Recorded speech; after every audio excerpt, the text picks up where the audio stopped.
ఈడు చూడు మామగా ఎట్టిగా 24 గంటలు అక్కడ ఇక్కడ తిరుక్కుంటూనే ఉంటాడు. కనీసం ₹1 ఆదాయం లేదు. మన సంగ ఇంట్లో ఉండి చదువుకునొచ్చు కదా ఈ కొడుకు.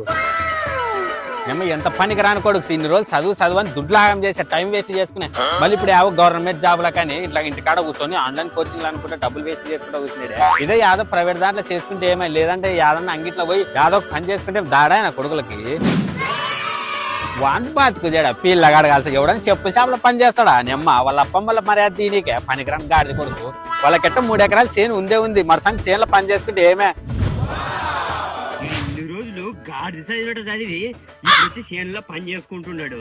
మామింత చేసి ఇంత ఉద్ధరించామా ఇంకా ఈమె కూడా చేసి ఉద్ధరిస్తాడు. యాదో పెళ్లి చేసుకొని ఇంత వల్ల కాసరు ఉండక ఈడొచ్చి చేయడం అవసరమా? పిల్లగాడు కాల్సి 24 గంటలు పెండ్ల మూడు కొట్టుకుంటూనే ఉండేది.